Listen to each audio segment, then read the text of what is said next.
तिथे त्या सेटवर काय झालं होतं की मला अचानक फोन आला. मी गेले भेटायला, तो मेकर आहे अश्विनी धीर म्हणून. त्यांनी माझ्याशी गप्पा मारताना अशी एक चिठ्ठी लिहिली फक्त आणि त्याच्या त्या प्रोडक्शन कंट्रोलकडे अशी दिली. मग म्हणाला की ओके. म्हटलं नाही, मला त्या चिठ्ठीत काय लिहिलं बघायचं. आपण नेहमी म्हणतो ना की आपल्याला जे मिळालं नाही ते मुलांना देतो आपण. तर मला असं वाटतं की मला जे मिळालंय ते मी देऊ शकत नाही आता.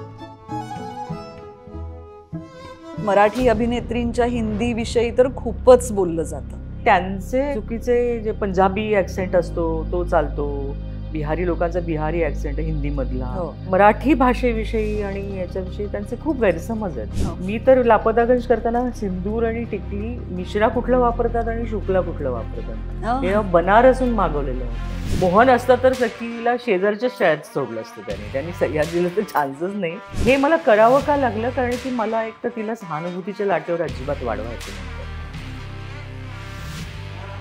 माझे वडील डिस्ट्रिक्ट जज होते, त्यामुळे त्यांच्या बदल्या होत असताना मी 13 शाळांतनं शिकली आहे वेगवेगळ्या. मला कुठल्या शाळेला नावं नाही ठेवायची, पण मला या अगदी मेट्रो सिटीतल्या शाळेबद्दल असं वाटतं की ज्याला काही ग्राउंड नाहीये, मुलांचं जाण्या येण्यात जास्ती वेळ जातोय. सध्याच्या काळानुसार त्यांच्या रिलेशनशिपमध्ये ते लग्नाच्याही आधी एकत्र राहत होते. एक पालक म्हणून तू ह्याच्याकडे कसं बघत होतीस? नमस्कार, आर पार वुमन की बात मध्ये मी मुग्धा गोडबोले पुन्हा एकदा तुम्हा सगळ्यांचं मनपूर्वक स्वागत करते. मराठी थिएटर, टेलिव्हिजन या माध्यमामध्ये, या क्षेत्रामध्ये अशा काही अभिनेत्री आहेत की ज्यांचं नाव जाहिरातीमध्ये दिसलं किंवा त्या ह्या कलाकृतीचा एक भाग आहेत असं आपल्याला कळलं की आपल्याला त्या ओव्हरऑल कलाकृतीविषयीच एक विश्वास वाटायला लागतो. ह्या करतायत म्हणजे हे छान असेल, काहीतरी ह्याच्यात मुद्दा असेल, हे वेगळं असेल असं आपल्याला वाटायला लागतं. हा विश्वास कमावणं ही खूप महत्त्वाची गोष्ट आहे आणि कलाकाराच्या दृष्टीने ती फार मोठी गोष्ट आहे. अशा एक कलाकार, अभिनेत्री, लेखिका आणि संवेदनशील हा शब्द हल्ली खूप असा पटकन वापरला जातो वरवर, पण खऱ्या अर्थाने खरोखरच संवेदनशील व्यक्ती शुभांगीताई गोखले. थँक्यू सो मच, छान ओळख करून दिल्याबद्दल. मनापासून आभार, तू आमच्याशी इथे गप्पा मारायला आलीस. नाही, मला खूप उत्सुकता होती तुझ्याशी गप्पा मारायला आणि इथे येऊन छान मनमोकळ्या गप्पा मारणं कधी छानच, नाहीतर भेटही होत नाही. हो शुभांगीताई, तू आरपार वुमन की बात मध्ये गप्पा मारायला आलीस याबद्दल बर्वा स्किन थेरपीकडनं तुला एक छोटंसं गिफ्ट. वा, खूप तू वापरलेस का यांचे प्रोडक्ट? हो, म्हणजे आता मला सांगायला आवडेल की मी आता बर्वाचाच मेकअप केलाय. Everything right from foundation to eye shadow. मला खूप आवडतं आणि सखीने तर यांची जाहिरातच केली आहे त्यामुळे. पण मला अगदी उत्सुकता होती की मला हे कधी मिळणार आहे हॅम्पर. त्यामुळे thank you so much Kamakshi. So beautiful, lovely, फार सुंदर आहेत आणि खूप सुंदर. आणि मला असं वाटतं की हे बघ ना, याच्यामध्ये प्रत्येक गोष्टीतच आवडते मला. येतात देशी येत आहे ना, हे आपलं आहे, आपल्या जमिनीतलं आहे आणि खूप थॉटफुली केलेलं मला आवडतं. थँक्यू. का माहिती नाही, मला ना समहाव तुझ्याविषयी नेहमीच थोडीशी भीती मनात आहे. असं ते याचं कारण तू खूप सडेतोडेस आणि त्याचा मी एक बारीकसा अनुभव घेतलाय. हो का? खूप वर्षांपूर्वी एका दिवाळी अंकामध्ये तुझी मुलाखत होती आणि माझी आई तेव्हा त्या मासिकाची संपादिका होती आणि मी तुझे फोटो घेऊन येणं अपेक्षित होतं का असं काहीतरी होतं आणि आईकडे मी देणार होते आणि मी विसरले. बरं, हे मी तुला एक 20-25 वर्षापूर्वीच सांगते. हा, आणि मी विसरले आणि मग मी तुला असं फोन करून सांगितलं की तू आईकडे चालली असता तर तू तिला प्लीज सांग की मुग्धाचा फोन आला होता पण मलाच जमलं नाही तिला द्यायला. ह्याच्यानंतर कट्टू तू घरी गेलीस आणि तू आईला असं सांगितलंस की ती मला म्हणाली होती आईला सांगू नकोस, पण मला काही असं जमत नाही, ती विसरली, पण ठीक आहे हे माझे फोटो. याच्यानंतर जे काही पुढचे 2 दिवस मला ऐकावं लागलंय, तू मला असं म्हणालीस, त्यांनी मला येऊन सांगितलं वगैरे, त्या दिवशी माझ्या लक्षात आलं की ह्या बाई आपल्यासारख्या नाहीयेत. राहू दे ग, मी सांभाळून घे. नाही, ह्या जाऊन बोलणार आहेत, त्याच्यामुळे ही अशी एक गंमतशीर आठवण. आणि मला अजून एक तुझी फार छान आठवण आहे. आपण दौलत नावाच्या एका मालिकेमध्ये काम करायचो आणि माझ्या अगदी सुरुवातीचे काही प्रोजेक्ट्स पैकी ती एक मालिका होती आणि देबूदा आपल्या बरोबर असायचं आणि कोल्हापूरला त्याचं शूट असायचं तर माझा पहिला दिवस असेल शूटिंगचा, तुम्ही सगळे खूप आधीपासून त्या मालिकेमध्ये होता, मी थोडी उशिरा आले आणि तोपर्यंत मला असं वाटायला लागलं होतं की आपल्याला येतं, म्हणजे असं पटकन हातात सीन आला की आपण तो पटकन करतो. आणि मला असं दृश्य दिसलं की मी जेव्हा शूटिंगला आले तेव्हा तू काहीतरी स्क्रिप्ट कुठे, मग ते स्क्रिप्ट आलं आणि तू तेव्हा अशी डोक्यावरनं पदर वगैरे घ्यायचीस, तर तू जसं पदर घेऊन बसलीस तिथे आणि तू असं खूप वेळ तो सीन पाठ करत होतीस. आणि मी इतकं आश्चर्याने तुझ्याकडे बघितलं, कारण तोपर्यंत ज्या मालिकांमध्ये मी कामं केली होती त्याच्यात हे दृश्य मला त्याच्या आधी फक्त सुलभा देशपांडेंबरोबर दिसलं होतं की त्या सकाळी आल्या आल्या स्क्रिप्ट घेऊन बसायच्या आणि त्या पाठांतर करायच्या. तर मी असं तुला विचारलं की तू पाठ करतेस, म्हणजे असं सगळं पाठांतर करतेस, तर तू म्हणालीस की हो, एकदा दिवसभरातले सीन्स पाठ झालेले असले ना की मग प्रश्न मिटला. पण तेव्हा माझ्या लक्षात आलं की हेही गरजेचं असतं. त्यात आपण किती सहजता आणू शकतो हे महत्वाचं नाही. थोडंसं त्याला एक काहीतरी शिस्त असणंही गरजेचं असतं आणि थोडंसं घाबरलं पण पाहिजे असं मला वाटतं. मला आठवतंय तेव्हा तू आता सलग काहीतरी शूटिंग करायचं, 4 लखनवी कुर्ते वेगवेगळ्या रंगाचे आणले होते आणि त्याची पिशवीवर नाव, त्याच्यावर आपण खूप हसलो होतो, सेलोत्सव होता तो लक्ष्मी रोडचा, तिथून तू आणले होतेस ते कुर्ते. पण मजा असते, मला आधीपासून ती सवय आहे. पण छान, एक तर ब्रेन आपला म्हणजे रिलॅक्स राहतो ना. तुमच्याकडे पाठांतर आहे आणि ऍक्टरला पाठांतर पाहिजेच ना, काय नाहीतर मग काय तुम्ही काय करताय. म्हणजे अर्थात तुम्हाला वेगळं कॅरेक्टर करायचं असेल तर तुम्ही त्याची काळजी कराल की मला काय बोलायचं. तुम्हाला स्वतःच म्हणजे एकच पर्सनॅलिटी आयुष्यभर दिसते बघ कुठल्या ऍक्टरची, तर ते कॅरेक्टर्स करत नाहीत ना. तर मला असं वाटतं की हा चान्स आहे वेगळं कॅरेक्टर करण्याचा. लेखकांनी लिहिलंय कशाला मग व्यवस्थित विचार करून, आणि दिग्दर्शक आहे तर आपल्याकडनं एक इनपुट चांगला जावा. एकदा पाठ झालं की मग त्याच्यावर तुम्हाला सुचत पण जातं. म्हणजे तो आता मला माहित नाही, काही तक्रारी करणार नाही कोणी असं, पण माझे खूप इनपुट्स असतात, खूप जास्ती, कारण की माझं पाठ झालेलं असतं ना, त्यामुळे वेगळं सुचायला वेळ मिळतो. पण ह्यावर काहींचं असंही मत असतं की त्याच्यामुळे तुमची स्पॉन्टेनिटी जाते, उत्स्फूर्तता तुमची कमी होते, किंवा असेही अनेक नट असतात की ज्यांचं म्हणणं असतं की ते लेखकांनी लिहिलंय पण ते मी माझ्या पद्धतीने करून घेतो. तर आता ह्याला वेगळे वेगळे स्कूल्स म्हणावेत का काय मला माहीत नाही, पण मलाही असं वाटतं की जो विचार करून लेखकांनी लिहिलेला आहे तर त्याला न्याय देण्याचा आपण प्रयत्न करावा. म्हणजे त्यात आपले काय म्हणतात त्याला 2 pennies ऑफ विजडम घालू नयेत. म्हणजे थोडंसं कुठेतरी मिसिंग असेल त्यात योग्य असं काहीतरी टाकणं फार छान वाटतं आणि ते डिरेक्टरला सगळ्यांनाच आवडतं. पण तुम्ही सगळंच खारिज करून जर करायला लागलात तर मग मला असं वाटतं वेगळं काही राहणार नाही ना मग. म्हणजे शुभांगीताई, तू एवढी वर्ष काम करतेस, 40 वर्ष? हो, मग 40 नाही 32 वगैरे म्हणू शकतो आपण. तुझे ह्या क्षेत्रातले गुरु कोण? बघूनच आहेत, पण मी शिकले औरंगाबादला नाट्यशास्त्री विभागामध्ये. तसं लक्ष्मण देशपांडे आमचे हेड ऑफ द डिपार्टमेंट होते, पण आमचे यशवंत देशमुख आणि दिलीप घारे हे सर आम्हाला शिकवायला व्हिजिटिंग लेक्चरर होते. त्यांनी असं प्रत्यक्ष नसेल शिकवलं, पण त्यांचं असणं, त्यांची नाटकं तिथली, किंवा त्यांनी आम्हाला जी लेक्चर्स दिली किंवा जे प्रोत्साहन दिलं, तर मला असं वाटतं की ते माझे सर आहेत. आणि नंतर आम्ही कामं बघून, लोकांची कामं बघून ते गुरु राहिले माझे. म्हणजे विक्रम सरांचं काम बघून, तेव्हा बॅरिस्टर बघून असं वाटलं की असं पाहिजे काम, म्हणजे हे काम करणं काय असतं. विक्रम सरांबद्दल फारच मला आदर आहे त्यांचं. तर बघून शिकले, पण त्याच्याकडनं घेण्यासारखं खूप होतं, पण त्याच्यासारखं नाही करता. मोहन, त्याचं घरातल्या घरातच एक छोटेसे 3-4च त्यांनी मला शब्दात काही गोष्टी सांगितलेल्या आहेत, त्याच्यावर माझी गाडी चालली आहे. पण तू कधी कुठल्या एखाद्या विशिष्ट ग्रुपचा भाग अशी नव्हतीस? नाही, म्हणजे नव्हतेच कधी. आणि आपली एकाचीच नाव आहे आणि चांगलं चाललंय आपलं. पण येस, तसं मला जमलं नाही, कारण माझी सुरुवातच आत्मकथा या नाटकाने झाली. डॉक्टर लागू पण माझे, म्हणजे ते त्यांच्या बाजूने नव्हतेच, पण ते मी गुरुतुल्यच होते ते, कारण की आजही त्यांच्या गोष्टींचा इम्पॅक्ट माझ्यावर आहे की एक ॲक्टर कसा शिस्तीचा असावा लागतो आणि एक शब्द न बोलता आसपास प्रयोगाच्या कसं राहता येतं हे त्यांच्याकडनं शिकलं पाहिजे. आता अखंड बडबड करून पुन्हा प्रयोग असं नाही. डॉक्टर एक शब्दही बोलायचे ते. दौऱ्यात सुद्धा नाही. इतकं कॉन्सन्ट्रेशन छान होते आणि असं नाही की ते अरसिक होते. रसिक होते म्हणजे. पण ते केलं त्यामुळे मला असं वाटतं की थोडंसं लोकांना एक्सपेरिमेंटल थिएटरची म्हणून मेन स्ट्रीममध्ये काही कोणी फार कोणाच्या मी मर्जीतली झाले नाही. आणि माझा तो स्वभाव पण नाही आहे. म्हणजे माझा अतिलाघवी स्वभाव नाही आहे. त्यामुळे असं मी कोणाच्या यादीत नव्हते कधी तेव्हा. आणि मोहन गेल्यानंतर मी सुरुवात केली ती माझं एक सिरियल चालू होती अल्पविराम नावाची.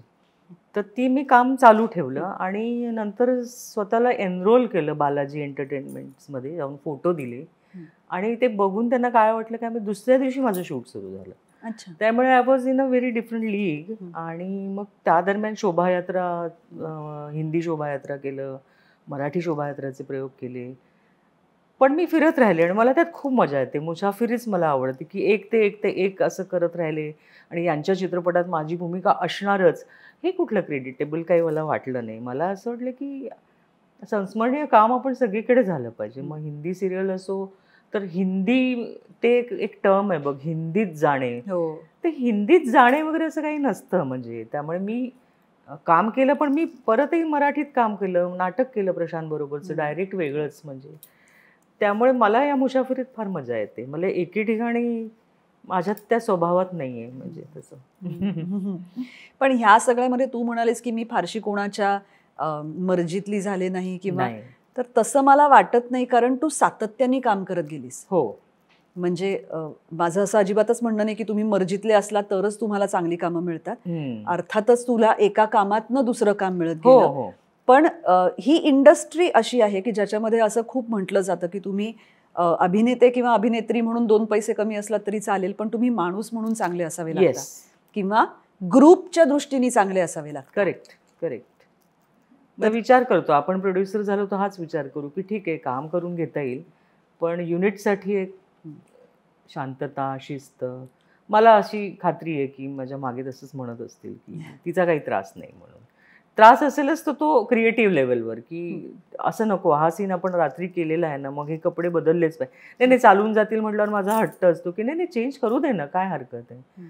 वेळ गेला तर गेला, पण आपण दुसऱ्या दिवशीचा सीन करतोय तर आळस करू नका.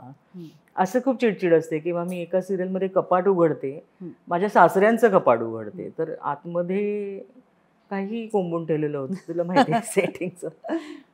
म्हटलं नाही ते सासऱ्यांचं नाही तुमचंच आहे म्हणे. म्हटलं अच्छा, सासऱ्यांच्या खोलीत माझं कपाट आहे.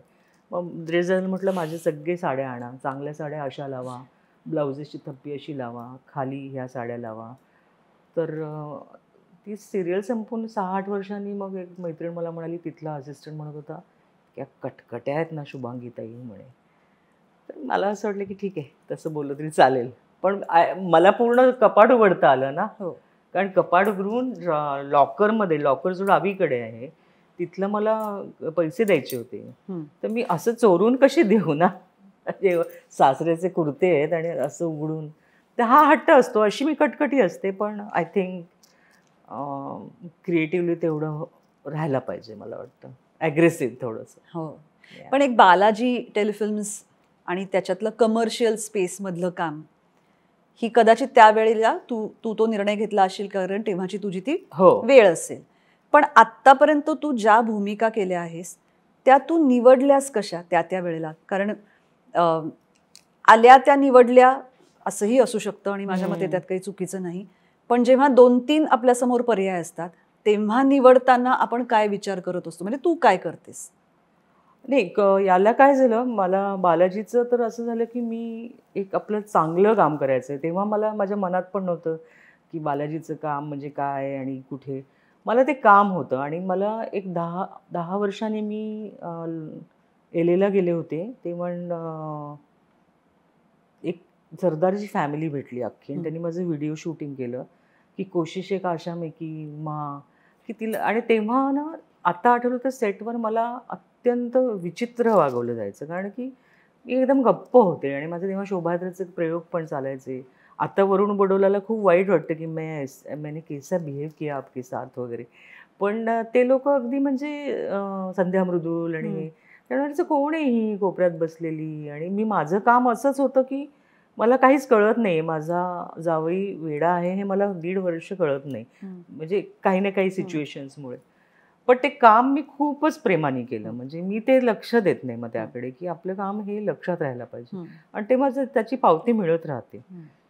त्यामुळे ते तर मी घेतलं. पण अर्थात मी तेही म्हटलं की मी पण कोणाला अशी अशी जाऊन एकदम याच्यात, मला एकता कपूरला मी खूप आवडायची, म्हणजे आजही ती मला भेटली तर ती आवडीने म्हणजे प्रेमानेच बोलेल. पण मी अशी काय तिथे गँगमध्ये नाही गेले की, कारण मी त्यावेळेला तिने मला प्रत्येक सिरियलमध्ये शुभांगी जी को लिहिलो, मग हा रोल तो रोल तो रोल, तर मी एका वेळेला 6 सिरियल करत होते. म्हणजे 2 सीन सकाळी इथले 2-3 इथले.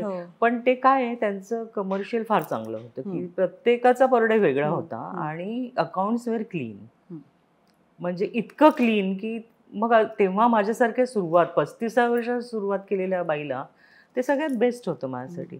अर्थात आता वाईट वाटतं की you are in best of skin, best of hair, best of health, आणि मी अगदीच टिश्यू पेपर व्हॅल्यूचं काम झालं. म्हणजे ते म्हणजे असं वाटतं की त्याला अरे किती. पण नंतर मग नाटक केलं मराठी, तेव्हा असा विचार नाही केला की याच्यातनं आपल्याला किती पैसे मिळणार आहेत, कारण की नाटकातनं पण सुधीर भटचं नाटक आहे आणि विजय हम तो तेरे आशिक है, नाही हीच तर प्रेमाची गंमत आहे, सॉरी. हां, तर मग त्याचं आणि त्याच्याबरोबर माझं घर नावाचं एक नाटक, ते दोन्ही मिळून आम्ही अमेरिकेचा दौरा केला 62 दिवसांचा. सखूला घेऊन गेले बरोबर, कारण तिनेही काम केलं. तर मी त्याचं फार विचार न केल्यामुळे मला एक छान अनुभव मिळाला. म्हणजे परदेशी सगळे माझे जे नातेवाईक होते, जे मला भेटायला उत्सुक होते, कारण की मोहन गेल्यानंतर त्यांची माझी भेट नव्हती, त्यांचा सहवास लाभला. सखीला डिस्नीलँड बघता आलं करेक्ट वयामध्ये, आणि दोन्ही नाटकं वेगवेगळी होती, कॉमेडी होतं, सिरियस होतं. ती मला खूप खंत आहे की माझं घर इथे आल्यानंतर चालू ठेवायला होतं सुधीरनी, पण त्यांनी ते बंद केलं. कदाचित थोडंसं वेगळी प्लेसमेंट झाली असती मराठी नाटकात माझ्यासाठी म्हणून, पण नेव्हर माइंड. म्हणजे आता मी एक छान नाटक करते, त्यामुळे खुश आहे मी. पण तुझी निवड, तू मला सांगत होतीस की तू निवडतेस कशा भूमिका, काय बघून निवडतेस? म्हणजे प्रोडक्शन हाऊस, दिग्दर्शक, आजूबाजूची माणसं, माझा रोल, ह्याच्यापैकी काय तुला महत्वाचं वाटतं? रोल महत्वाचा वाटतो. तो छोटा असला तर मला जास्त आवडतो. हो, हां, भयंकर आवडतो की त्याच्यामध्ये मग तुम्ही काहीतरी करून दाखवू शकता. मोठ्या रोलला तर सगळं येतच ना, मीटच असतं आणि तुम्हाला एक्सपोजरही तेवढं असतं. पण छोट्या रोलची मला फार मजा येते, त्यामुळे मला भीती नाही वाटत, मला उलट खूप चॅलेंज वाटतं. कारण की आम्ही टिपरे करत असताना केदारनी अगं अरेच्या जुळवाजुळव सुरू केली होती आणि तो म्हणाला संजय नार्वेकरच्या आईचं रोल तू कर. म्हणजे म्हटलं अरे आपलं शूट पण चालू आहे. नाही नाही होईल होईल. मग मी थोडासा विचार केला, मग त्यांनी थोडं स्क्रिप्ट सांगितलं, मी म्हटलं मला नाही करायचं आहे तो रोल. म्हटलं आईचा रोल, अरे मस्त रोल आहे आणि छान आहे. म्हटलं नाही, म्हटलं मला तो बॉसचा रोल करायचा आहे छोटूसा. बरं ठीक आहे ठीक आहे, कर कर. काय 3-3.5 सीन आहेत ते फक्त. पण त्याच्या मुहूर्ताला येतानाच मी वीणा ट्रॅव्हल्समध्ये जाऊन एक फक्त चक्कर मारून आले होते. अँड देन मी गेले, ती हेअरकट करूनच गेले तेव्हा. आणि मग गीतानी ते पाहिल्यावर तिने माझं पूर्ण, नाही तर साडी, मोठं कुंकू, चष्मा असं काहीतरी ठरलं होतं. डायरेक्ट आम्ही ब्लेझरवरच आलो. So I love that. म्हणजे तर रोल मी बघते, पण असं झालं की आता रंगाकडनं फोन आला समजा, तर म्हणजे त्याला काय IMEला नाही म्हणायचा प्रश्न नाही. कारण की काय होतं की सगळेच जण एक काहीतरी चांगल्या विचाराने जमलेले क्रिएटिव्ह माइंड्स आणि सगळे डिपार्टमेंट्स योग्य अशा स्पीडनी काम करतायत, तर खूप आनंद होतो. मग रंगाने काय सांगितलं काय नाही सांगितलं काही ऐकूच येत नाही मला. हो असंच होतं. त्यामुळे अग्निहोत्रसारखी चांगली मालिका झाली, एका लग्नाची 3री गोष्ट, तर त्याच्यामध्ये पण क्वर्क होता ना, त्यामुळे मजा आली ते करायला. तर मला शोधायला खूप आवडतं. आणि सिरियलमध्ये तो मी खूपदा विचार केला की रंगाने सांगितलंय, पण बाकी सिरियलचं आता विचार करावा लागतो. पण असं वाटतं की जाऊ दे, आपण करूया टाकाऊतून टिकाऊ काहीतरी. वा वा, रोल टाकाऊतनं टिकाऊ. वा वा. पण तुझा ओव्हरऑल एक पर्सनॅलिटी म्हणून तुझी समोर दिसतेस ती गंभीर असते, आणि तू बऱ्यापैकी विनोदी भूमिका केल्यास. म्हणजे तुझ्या गाजलेल्या भूमिकांमध्ये विनोदी भूमिका खूप आहेत. हो, तर हे कसं काय? अगं मी म्हणजे आता की जवळचं ते सखी आणि सुरतला विचारलंस तर I am a funniest person. म्हणजे माझे वडील फारच म्हणजे ह्युमरस म्हणजे बापरे. आणि मी आणि ते आम्ही घट्ट मित्रच होतो. त्यामुळे ऑल द टाईम लाफिंग. आणि असं काहीतरी कुठलं तरी काहीतरी वेगळं दिसलं काहीतरी की त्याच्यावर आमचे जोक्स भयंकर. पेपर सुरू झाला की बातम्यांच्या या बाजूला पण बोलायचं आणि त्या बाजूला पण जाहिराती उघडल्या की त्यामुळे या I have humour in my self. त्यामुळे मी फनी आहे. त्यामुळे त्यामुळे मला ते जमतं. त्यातला गमतीदारपणा शोधायला काही अवघड जात नाही. आणि तू डायलेक्ट्सही खूप वेगळे वेगळे म्हणजे प्रयत्नपूर्वक तू ते तुझ्या भूमिकांमधनं ते येत असतात. एक बिहारी का एक लापतागंज. लापतागंज त्याच्यातले एपिसोड्स म्हणजे आता ना हे रील्स वगैरे जे होतात छोटे छोटे तेव्हा जर ते असते तर त्याच्यातला एक एक सीन इतका फिरला असता त्या लापतागंज मधले. म्हणजे एक इन अ वे चांगलं आणि वाईट पण आहे की तेव्हा काहीच नव्हतं या गोष्टी. पण लापतागंज वॉज अमेझिंग. म्हणजे तिथे त्या सेटवर काय झालं होतं की ती भूमिका वेगळंच कोणीतरी करणार होतं पण ते काय झालं नाही. तर मला अचानक फोन आला आणि त्या भूमिकेसाठी मी लहान होते पण मी गेले भेटायला. तो मेकर आहे अश्विनी धीर म्हणून, खूप चांगला रायटर आणि डिरेक्टर. तर त्यांनी माझ्याशी गप्पा मारताना अशी एक चिठ्ठी लिहिली फक्त आणि त्याच्या त्या प्रोडक्शन कंट्रोलकडे अशी दिली आणि मला म्हणाला ओके शुभांगीजी मैं, कारण की तो म्हणाला मी शरद जोशींच्या याच्यावर लिहितोय. तर म्हटलं हो मी वाचली आहेत ती पुस्तकं, असंभव किंवा झरता नीम. आणि हे सगळं मी त्याला म्हटलं की जीप पे सवार ती नीली या गोष्ट मला जास्त आवडते.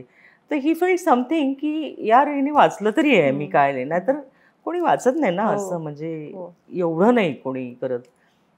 आणि मग त्या प्रोडक्शन कंट्रोलर सांगितलं की तो म्हणाला मालवणीत शूट असणार आहे आणि मग इतके. म्हटलं किती दिवस असणार आहे. तो म्हणाला इतके दिवस, 7 ते 10 दिवस तुमचं काम असू शकतं. आय सेड बरं. तर मला छान वाटलं की अरे वा इतक्या छान प्रोजेक्टमध्ये आपण. मग म्हणाला की ओके. म्हटलं नाही मला त्या चिठ्ठीत काय लिहिलं बघायचं आहे. कारण पैशांचं बोलणं झालं होतं. आय वॉन्टेड टू नो की काय लिहिलं आहे त्यांनी. तर तो म्हणाला की नाही होतो. म्हटलं नाही मला नाही तर मी नाही करत हा रोल. तो म्हणाला की त्यांनी लिहिलं की ये कर लेगी. And I feel so nice की त्याला कॉन्फिडन्स वाटला की ये कर लेगी. नाही तर मराठी गोखले आणि तिचं काय. पण त्याच्या आधी मी खूप म्हणजे मराठी सिरियल करण्याच्या आधी मी आनंद महिंद्रूची एक सिरियल केली होती डॅडी समजा करू. त्यात मध्य प्रदेशातली एक बिलासपूरची बुवा असते. मी जी मजा घेतली आणि ते क्रेडिट आनंदला जातं की त्यांनी मला खूप प्रोत्साहन दिलं, माझं खूप लाड केले. मला म्हणजे इतकं ॲप्रिसिएशन इंनी भरून असायचा दिवस की मला अजून करायला मजा यायची. आता जो तो काढले पुन्हा ती आली सिरियल म्हणजे दाखवली परत. तर मी अभिमानाने सांगू शकते की बघा मी कसा वन्स इन वन शॉट दिला आहे किंवा मी what kind of scenes we have done comedy. तर मला मजा येते ते करायला फार. पण लापतागंजचं मग त्या सेटवर नंतर असं झालं की त्या बिहारी आहेत, त्यांनी मोहन गोगलेंची लग्न केलं होतं. तर मी कोणाचाही गैरसमज दूर करायचा जायचा नाही. कोणी एकमेकात त्यांचे वाद चालू राहायचे. पण कान तयार ठेवले कायम. कारण की आपल्याला काय जन्मजात थोडीच येतं ते. हो अर्थातच. आणि ते कसं आहे की तुम्ही एखादं वाक्य नक्कल केल्यासारखं म्हणू शकता. जसं हे हिंदी लोक मुलगी शिकली प्रगती झाली, तर हे मराठी नाही आहे ना. हे तू काहीतरी वाचतोयस बसमध्ये चढताना म्हणून. पण तसं मी काही केलं नाही. तसं आपण सोल पकडण्याचा प्रयत्न करायचा. मग तो एकदा मिळाला. मी पहिल्या लुक टेस्टलाच एक आवाज लावला तेव्हा सगळे खुश होते एकदम. पण ते ठरवलं होतं की झेंडा रोवायचा. असं पुन्हा कोणी ऐकवायचं नाही की मराठी लोकांना ॲक्सेंट असतो. तुमचा पण आहे आमच्याकडे. हो पण ते म्हणजे मराठी अभिनेत्रींच्या हिंदी विषयी तर खूपच बोललं जातं जनरली. हो नाही. आणि कसं आहे की त्यांचे चुकीचे जे पंजाबी ॲक्सेंट असतो तो चालतो. बिहारी लोकांचा बिहारी ॲक्सेंट हिंदीमधला तो चालतो. त्यांना काहीतरी. आणि मुख्य म्हणजे मराठी ॲक्सेंटविषयी मराठी भाषेविषयी आणि याच्याविषयी त्यांचे खूप गैरसमज आहेत. म्हणजे आत्ता एका मोठ्या सिनेमामध्ये मोठा ॲक्टर आहे तो, खूप आपला आवडता ॲक्टर आहे. पण त्यांनी आपटे नावाचं कॅरेक्टर केलं आहे आणि तो बोलतोय काय हे आम्ही तुमचं केलं तर. मी तर लापतागंज करताना सिंदूर आणि टिकली मिश्रा कुठलं वापरतात आणि शुक्ला कुठलं वापरतात हे बनारसून मागवलेलं होतं. आळता पण सगळा म्हणजे हे पण हा लाल किंवा ऑरेंज हो असतो हो ते आम्ही विचार करतो. आणि तुम्ही आपटेला काही म्हणजे इन्स्पेक्टर गोडबोले शक्यतो नसतात इन्स्पेक्टर गोडबोले, सॉरी असं वाटतं मला. आणि आपण त्यांच्या ह्याच्यात काही केलं तर मग ते खूप बोलून दाखवणार की नाही गलत हो रहा है. पण ठीक आहे, आता चालून गेलं चालून गेलं. तू मला आत्ता असं म्हणालीस की मोहन सर गेल्यानंतर 35व्या वर्षी तू काम सुरू केलंस. हो. सखी ऑलरेडी 3-4-5 वर्षाची तेव्हा होती. त्याच सुमाराला तिला हॉस्टेलवर पाठवावं लागलं. खूप स्थित्यंतराचा काळ होता तो आयुष्यातला सगळा, आणि खूप महत्त्वाचे निर्णय घेण्याचा तो काळ होता. बऱ्यापैकी ते एकटीने घ्यावे लागले असतील त्यावेळेला तुला. हो. तर ते निर्णय तू कसे घेत गेलीस पुढे पुढे? कामाला सुरुवात तर मी तसं पाहिलं तर 5व्या दिवशी केली मोहन गेल्यानंतर. म्हणजे आम्ही मद्रासमध्ये होतो आणि हेरामसाठी मला असं वाटलं आम्ही 1 महिना 1.5 महिन्यासाठी जाणार होता मोहन. तो आम्हाला घेऊनच जाणार होता. म्हणजे तो म्हणाला की नाही तुम्ही दोघी पण चला. आणि सारिका अगदीच जवळची मैत्रीण होती त्याची, कमल हसन पण मित्रच होते, म्हणजे झाले होते दरम्यान. तर मग मी सारिकाला म्हटलं की सखीसाठी कुठला तरी समर कॅम्प वगैरे तू शोधशील का, कारण की ती अशी सेटवर भटकती एक मुलगी, मला जमणार नाही आणि मला काहीतरी काम दे. तर ती म्हणाली की ठीक आहे तू माझ्या कॉस्ट्युम डिपार्टमेंटमध्ये ये. तर माझ्याकडे बॅच आहे व्यवस्थित हेरामच्या कॉस्ट्युम डिपार्टमेंटचा. तर मी खूप काम केलं आहे तिथे आणि मी ते काम करत होते. आणि सखीचं कॅम्प आणि तिच्या मुलींबरोबर ती खेळायची वगैरे. पण नंतर काय झालं, मोहन गेला, ते लोक सगळीकडे आले, त्यांनी सगळं निभावून नेलं म्हणजे कमल आणि सारिकानी. आणि त्यानंतर सारिका मला म्हणाली की क्या करेगी 5 दिन के बाद शेड्यूल शुरू हो रहा है, म्हणाली अमुक अमुक काहीतरी बिन्नी मिल्समध्ये काहीतरी शेड्यूल सुरू होणार होतं. तर म्हटलं, ते म्हणाली की तू काय करायचं ठरवलंस? म्हटलं मी काम करणार, कारण की आय एम एन ॲक्टर आणि मी मोहनमुळे किंवा सखीमुळे थांबले होते. तो अभी शुरू करो फिर, जो भी काम है. तो 5 दिन के बाद आपका शेड्यूल है और तुम कॉस्ट्यूम डिपार्टमेंट में हो, तो तुम आ जाओ. अच्छा. आणि मी 2च सेकंद विचार केला. माझे वडील पण उभे होते. ते म्हणाले बरोबर आहे त्यांचं, म्हणाले. मी 5व्या दिवशी I flew down to Madras. मी ते शेड्यूल कंप्लीट केलं. त्यांनी माझं छान पेमेंट केलं आणि पुण्याच्या फ्लाईटनी मी पुण्याला गेले. तर नंतर मी आल्यानंतर माझे मित्र होते, सुजाता संघमित्र आणि जॉय सेनगुप्ता, ते माझ्या बिल्डिंगमध्येच होते. ते माझ्याजवळ आले, काय करणार? मी ॲक्टिंग तर करायचंच आहे ना, करतच होते. आधी मी केलं होतं थोडंफार, पण मी मोहनबरोबर केलं होतं. मग जॉयचं एकदम म्हणाला की नाही कोई भी डेली सोप आप पकड लो. मग ही ऑलरेडी बालाजी टेलिफिल्ममध्ये हम 5मध्ये विद्या बालन सोडून गेल्यानंतर जी मुलगी होती ती सुजाता होती. तर ती म्हणाली की आप चलो बालाजी, हम जाते हैं बालाजी. तर आम्ही आपली रिक्षाने आपले आपले फोटो घेऊन आम्ही दोघी जणी गेलो आणि ते मी दिलं, ते एकताची मावशी बसली होती, ते फॉर्म भरून फोटो चिकटवून आणि असं. तिने फोटो पाहिले आणि मग पुन्हा तिने एक कॉन्ट्रॅक्ट दिलं, Koshish Ek Asha a mother, now you sign it, tomorrow we are shooting. So I said okay. झालं सुरुवात कामाला. म्हणजे असं मी विचार नाही केला, कारण की असं माझं डोक्यातच नव्हतं काही की मला काम, ॲक्ट्रेस तर मी होतेच, ट्रेंड ॲक्ट्रेस होते, पण 10-12 वर्ष काम केलं नव्हतं. आवड खूप होती, पण त्याची अशी आवड नव्हती मला, म्हणजे की हे काय आहे म्हणजे. पण ते काम केल्याशिवाय गत्यंतर नव्हतं, कारण की मी माझे आता बोलताना तिचे वडील आहेत. अरे वडील आहेत म्हणजे ते पण रिटायर्ड माणूस आहे. त्याच्या म्हणजे आपण कसं करणार आहोत. सखी अगदीच 5-1 वर्षाची होती. सो आय स्टार्टेड वर्किंग आणि that was fun for me. म्हणजे ते काही मला असं नाही वाटलं हे नवीन आहे काहीतरी, ॲक्टिंग तर छानच केलं. पण ते काम करताना असं झालं की सखी म्हणजे आपण नेहमी म्हणतो ना की आपल्याला जे मिळालं नाही ते मुलांना देतो आपण. तर मला असं वाटतं की मला जे मिळालं आहे ते मी देऊ शकत नाही आत्ता, कारण की सखीला खायला प्यायला चांगलं मिळत होतं, कपडे लत्ते होते, सगळं तिचे लाड पण होते. ते माझे वडील आमच्याबरोबर होते, माझी बाई कामाला होती. पण असं वडील समजा बाहेर गेले तर पार्किंगमध्ये घराची चावी घालून सखी खेळतीये. मी कधीतरी आले तर रात्री अशी जागत बसली की मला उद्या हे प्रोजेक्ट आहे आणि तू मला करून दे. तर मला ते वाईट वाटायचं. म्हणजे सखी कारण की माझं काय झालं, मला कुठल्या शाळेला नावं नाही ठेवायची, पण मला या अगदी मेट्रो सिटीतल्या शाळेबद्दल असं वाटतं की ज्याला काही ग्राउंड नाही आहे, मुलांचं जाण्या येण्यात जास्ती वेळ जातोय, बरं त्या जाण्या येण्याला काही शेप नाही आहे, काही त्याच्यामध्ये मिनिंगफुल काही नाही आहे. कारण की लकीली मी काय झालं, मी खूप छोट्या गावांमधनं तालुक्याला किंवा जिल्ह्यात, माझे वडील डिस्ट्रिक्ट जज होते, त्यामुळे त्यांच्या बदल्या होत असताना मी 13 शाळातनं शिकली आहे वेगवेगळ्या. मी एका गावात 2 शाळा बदलल्या आहेत. म्हणजे ही आल्या आल्या मिळाली म्हणून ऍडमिशन, नंतर नाही इथे टाकूया मुलीला म्हणून तिथे. पण म्हणजे मला जे मिळालं ना की ते एक तर चालत जायचं होतं, वॉकिंग म्हणजे 1.5-2 किलोमीटर असेल ते, पण आता वाटतं मी जालन्याला वगैरे, अरे बापरे, इथून मी या सरस्वती भुवनवर चालत नाही, 5वीत होते तेव्हा. पण दॅट वॉज तेव्हा तसंच होतं. हे लाड नव्हते आई वडील घेऊन चालले किंवा रिक्षा लावली आणि हे चालत जाणे. शिक्षणाला प्रवासाचा खर्च वगैरे हे घराजवळची शाळा जिथे चालत जाता येईल, आणि छान ग्राउंड असायचं. नंतर शाळेमध्ये ग्राउंडला एक तासभर खेळणं सुद्धा खूप मजा असायची. मी तर आधी पण जायचो. आमची एक शाळा होती ते शेतात होती, म्हणजे अक्षरशः, आणि तिथे नागरमोथा होता त्या शेतात, तर तो उपटत बसायचा जाऊन. तर 15-20 मिनिटं आधी जायचं, म्हणजे दप्तर ठेवायचं आणि तिकडे जायचं. तर अशा गमती फार केल्या आहेत आम्ही. आणि तर मला असं वाटतं सखी इज मिसिंग ऑल दिस. आणि खूप छान शाळा.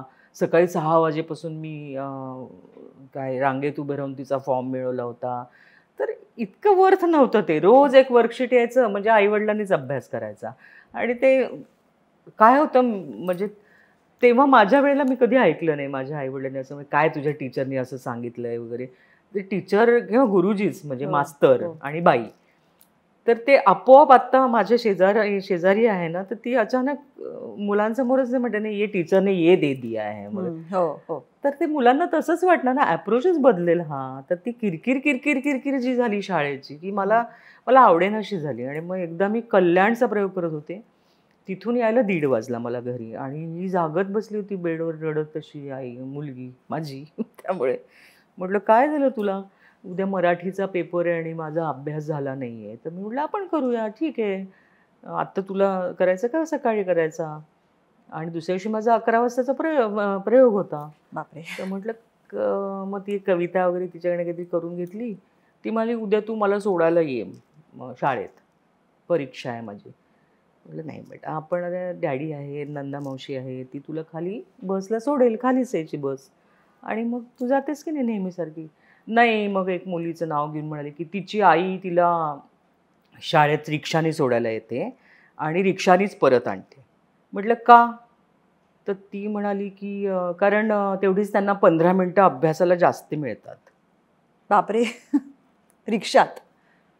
घरी आल्यावर का काय माहिती, मी माझ्या तोंडात शी एवढं झालं. असे सखी, आता तुला मी डोंगरावरच्या शाळेत टाकणार आहे वेगळ्या. आणि मग तिने रात्रभर ऐकलं की अशी छान शाळा आहे, तिथे कशी पक्षी आहेत, मोर येतात, कशाचा आवाज नाही, काही नाही. झालं ते मला डोंगरावरच्या शाळेत जायचं आहे. आणि ती पोटात होती तेव्हा सह्याद्री स्कूल म्हणून एक शाळा, म्हणजे ऋषीवालीची सिस्टर कन्सर्न, त्याचं ओपनिंग झालं होतं. तिवाई हिल्स म्हणून आतमध्ये, राजगुरुनगरच्या आतमध्ये सह्याद्रीच्या रांगा आहेत, आणि भीमाशंकरचं बॅकवॉटरला एक तिवईसारखी दिसणारी अशी हिल आहे, म्हणजे 3 पाय आणि असं पठार. तर तिवई हिल म्हणतात त्या. तिथे शाळेचा काहीतरी शुभारंभ झाला का काय, पायाभरणी झाली. तिथे गेला होता सुभाष अवचट, पेंटर. तो तिकडून आला आणि आमच्या घरी जेवायला आला, आणि तो म्हणाला की अशी शाळा आहे ती राजगुरुनगरला, तिथे जाऊन आलो, नुसतं पाणी, डोंगर आणि काय नाही. तर तेव्हाच माझ्या मनात ठरलं की मला जे मूल होईल तेव्हा मी या शाळेत घालणार त्याला, की वर आकाश, खाली जमीन, आणि नुसती निसर्गमध्ये चंद्र सूर्य या सगळ्यांची दोस्ती काय माझ्या पिढीत निदान राहिली तरी. आता मुलांना आपण रेनकोट्स आणि बुटांमध्ये, त्यांना त्यांचे पाय भिजत नाहीत, काहीच होत नाही त्यांना. तर मग मी ठरवलं की सखीला टाकायचं त्या शाळेमध्ये. आणि मला असं वाटलं की थोडं म्हणजे अभ्यास, कारण 1 वाजेपर्यंत माझी वाट बघून वडील कंपल्सरी टीव्हीच लावायचे. मग तर मला असं वाटलं मी अशी नाही वाढले ना, तर मग नको, जाऊ दे, आपण घेऊ डिसिजन. आणि ते थोडं खर्चिक असलं तरी मला जास्त काम करावं लागणार होतं, तरी पण मी त्याचा मोजमाप केलं तर ती जर इथे राहिली असती तर दर आठवड्याला तिला पिअर प्रेशरमुळे मॅकडॉनल्ड्सला न्यावं लागलं असतं, मॉलमध्ये न्या की तो खर्च जर बघितला तर तो तेवढाच झाला असता. सो माईट ॲज वेल जाऊया, ती हे रोपटं जरा दुसरीकडे रुजेल चांगलं, कारण की I wanted her to be म्हणजे बेसिक गुड पर्सन. असं पोल्युटेड असं स्पर्धा तुलना, कारण माझ्यामध्ये इनबिल्टच स्पर्धा आणि तुलनाच नाही आहे काही. माझी कुणाशी स्पर्धा नाही आहे, कुणाशी तुलना नाही आहे. तर तसंच मला सखीला करायचं होतं. सो मला सखीला त्या शाळेत घालायचं होतं असं मी ठरवलं. मग तर त्याला दोघे जण होते. माझे वडील म्हणाले की खंबीरपणे उभे राहिले. ते म्हणाले पाठवा, गरज आहे तशी, म्हणजे कारण त्यांना कळत होतं की काय लॅकिंग काय. लॅकिंग म्हणजे लाड तर सगळे होतच होते सखीचे, पण मला असं वाटलं होतं की हे असं पार्किंगमध्ये खेळून हिचा वेळ जातो आणि माझ्याबरोबर कधीतरी येते कुठेतरी. सेटवर तिला यायला अजिबातच आवडायचं नाही. तर मला, आणि ती खूप लाजाळू आणि वेगळीच, म्हणजे मला अपेक्षा नव्हती असं काहीतरी ग्रोथ. मला असं वाटलं की नाही, ह्याची ग्रोथ तिकडेच होईल चांगली म्हणून. आणि ती लहान होती, 5वीतच टाकायचं ठरलं, पण माहिती नव्हतं त्या शाळेचं. असं होतं की आपल्याला वाटतं ना मार्चमध्ये चौकशी करू आणि जूनपासून. त्यांचं आधी ऑक्टोबरमध्येच फॉर्म्स ओपन व्हायचे आणि मग ते आपण घ्यायचे. सकाळ नगरला त्याचं ऑफिस होतं. आता सगळं ऑनलाईन झालंय, पण तेव्हा पण ते वर्ष गेलं तर ती इतकी रडायला लागली जोरजोरात, मला जायचंय डोंगरावरच्या शाळेत, कारण तोवर मी तिला तोतोचान वाचून दाखवलं होतं. असं मी तिला खूप फीड करत गेले. त्यामुळे ती इतकी नाचत नाचत गेली त्या शाळेमध्ये, बापरे, म्हणजे काय विचारू नकोस. पण तेव्हा माझे नाटकाचे दौरे जबरदस्त चालू होते. म्हणजे तिची लिस्ट होती तिची, तर मी प्रत्येक दौऱ्यामध्ये थोड्या थोड्या खरेद्या केल्यात. मग माझ्या मित्रांनी सगळ्यांनी काय काय देऊ आम्ही, तर मग मी त्यांना लिस्टमधलं एक सांगायची. मग एकीने स्लिपिंग बॅग दिली, मग मंगेशनी बेडशीटच दिल्या, किंवा माझी एक मैत्रीण आहे मैथिली, तिने मग हे करून दिली, चादर आपल्या काय गोधडी करून दिली. असं ते साठवत साठवत साठवत तिला ते एकदा सोडून आलो. आणि त्या दिवशी त्या शाळेनी फुटबॉल मॅच ठेवली होती, आधीची बॅच आणि ही नवीन फ्रेशर्सची. तर त्यामुळे मुलं अगदी, म्हणजे तिने अगदी असं बाय केलं की जा आता म्हणून अगदी. आणि मला खूप मजा वाटली. It's beautiful school. म्हणजे मी सुद्धा आज पण मला असं वाटतं की कुठले दिवस परत यावेत तर सगळीच्या त्या शाळेचे, कारण मलाही जायला इतका आनंद व्हायचा, कारण काहीच पोल्युशन नाही. एअर पोल्युशन नाही, पाण्याचं नाही, हवेचं नाही, आवाजाचं नाही. म्हणजे एक फटफटी यायची, एक कोणतरी कुरिअर घेऊन यायचा वाटतं राजगुरुनगरनं, त्याची वाजली की सगळी मुलं अशी बघायची, कोण आहे, फटफट फटफट आवाज येतो. म्हणजे हे किती रेअर आहे. निदान आहे सखीच्या आयुष्यात 6-7 वर्ष होतं ते तसं. आणि निरागसता एक राहते टिकून, पैसे हातात नाही, आणि युनिफॉर्म नाही, तरी पण त्या कपड्यांना एक थोडासा नियम होते. म्हणजे बस काहीतरी असे वाह्यात किंवा काही चमक धमक काही नाही, बेसिक कपडे घातलेले. आणि म्हणजे चपलासुद्धा सिमिलरच, उगाचच कोणीतरी फॅन्सी काहीतरी काही हजारांचे बूट कोणीतरी घातले, तर असं काही नव्हतं. आणि टी व्ही नाही, पण कलापिनी कोमकलीचं गाणं त्यांना ऐकवलेलं होतं, त्यांना तारे जमी पर दाखवलेले होती. म्हणजे आणि किंवा फिरायला जायचं तर ट्रेकिंगला ना, सह्याद्रीच्या रांगा आहेत पूर्ण. तर तिचे दिवस फार सुंदर गेले. पण पोचवलं तिला, तिथून आलं पत्र तिचं खूप सुंदरसं की दिस इज अ फॅन्टॅस्टिक प्लेस आणि थँक्यू अम्मा फॉर धिस वगैरे, आय लव्ह यू वगैरे असं खूप आले. आणि माझे वडील जरा खुश झाले, कारण की मला आता कळते की त्यांना काय वाटत असेल. एक छोट्या मुलीलाही आपली पोरगी सोडतीये, पण हे कसं असणार आहे काय. कारण इंटरव्ह्यू घेताना माझे वडीलच जास्ती रडले. म्हणजे ते विचारत होते का सोडायचंय तुम्हाला किंवा काय. आणि मग अगबाई अरे त्याचा मुहूर्त होता आणि मी दादरला आले आणि तिथून घरी गेले तर सगळीचं पत्र आलं होतं सेकंड वीकचं. आणि 2 डोळे काढलेले आणि त्यातनं अशा अश्रूच्या धारा. आणि this I just love you and daddy, I need you, I don't want to stay here. आणि तू, आणि मी पण घळाघळा रडायला लागले. डॅडी पण मुसमुसून लगेच त्यांनी अशी स्वतःची बॅग बिग भरली उगाच छोटीशी, की कधी जाऊन तिला घेऊन यायचं आहे म्हणून. आणि आमचा एक मित्र, गमत्या मित्र आला होता, तो म्हणाला की अहो कशाला तुम्ही रडता, पावसाळ्याचे दिवस आहे, ढग भरून येतात तसं मन भरून येतं, तुम्ही काही काळजी करू नका गोखलेबाई वगैरे असं उगाच त्यांनी खूप सांगायचा मला प्रयत्न केला. आणि मग नंतर त्यांच्यामध्ये 3ऱ्या महिन्यात भेटता येतं. 3 महिन्यानंतर एकदा तुम्ही 2 दिवसाचे गेस्ट हाऊस बुक करायचं आणि 1 दिवस तुमच्यावर ते मूल राहू शकते 1 रात्र आणि बाकी तुम्ही त्यांच्याबरोबर राहू शकता. आणि पूर्ण मिळून 300 जणांचं गाव आहे ते, म्हणजे विद्यार्थी, शिक्षक आणि कर्मचारी धरून 300, इतकी शांतता. त्यामुळे मी 27 जुलै तिचा वाढदिवस पकडून जाऊया म्हणून मग माझी एक मैत्रीण पण चारू माझ्याबरोबर आली होती आणि आम्ही जाताना तिलाच ढवळत होतो की 3 महिन्यांनी पहिल्यांदा, आणि मी पहिल्यांदा बघणार होते तिला. आणि मी गेलो, ते ज्यूस ब्रेक होता त्यांचा, 1-2 क्लास, 1 क्लास झाल्यावर, आणि मी मेसपाशी उभी होते आणि दुरून एक हाक आली आणि तर माझी मैत्रीण इतकी जोरजोरात रडायला लागली, कारण की एक वेगळाच मनुष्य माझ्याकडे धावत येत होता. अशी लांब वेणी आणि सलवार कमीज, छोटूसं असं, आणि एकदम म्हणजे वेगळाच प्राणी एक चालत आला आणि तिने मिठी मारली. पण चला, आणि इकडे चपला काढायच्या आणि मेसमध्ये तिकडे हात धुवायचे आणि इथे जेवायला, आणि काही टाकू नका वगैरे असं आम्हाला ती सांगत होती. कारण 10वीची बॅच होती ती, पेरेंट्सना किंवा कोणीही टाकलं तर त्याच्यावर नजर ठेवायला ती होती की काही फेकायचं नाही, ते सगळं संपवा, फिनिश इट. ते पोट भरले म्हटलं फिनिश इट. तसे तिने मला काही टाकायचं नाही आणि पाणी सुद्धा टाकायचं नाही वगैरे. तर मला इतकं गोड वाटत होतं. आणि माझी मैत्रीण अशी माझ्याकडे बघत होती की आम्ही तयारीत होतो की आता हे लेकरू मला घरी घेऊन जा असं म्हणणार आहे.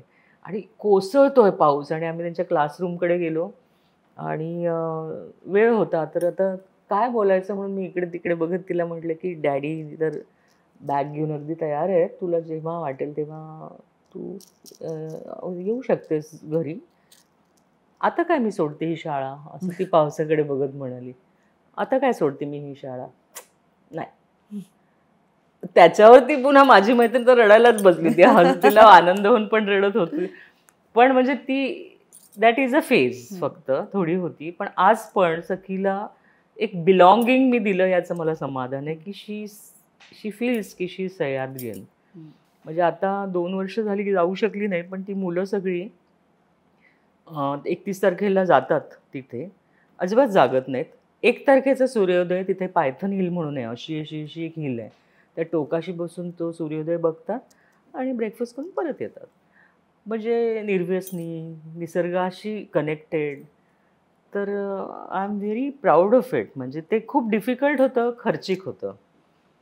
एक तर वाढतं वय, तुला कळेल, आणि इमोशनली तुला सुद्धा. कारण आता तू जे सगळं सांगतेस ना, त्यावरनं एक गोष्ट माझ्या लक्षात येते की आत्ताच्या भाषेत बोलायचं झालं तर मोहन सर गेल्यानंतर तू 5 दिवसांनी काम सुरू केलंस आणि पुढे हे सगळं, you did not get time to grieve. Exactly, you know, तुला तो वेळच नाही मिळाला. म्हणजे आजपर्यंत मी मोर्नच केलेलं नाहीये, म्हणजे की ते.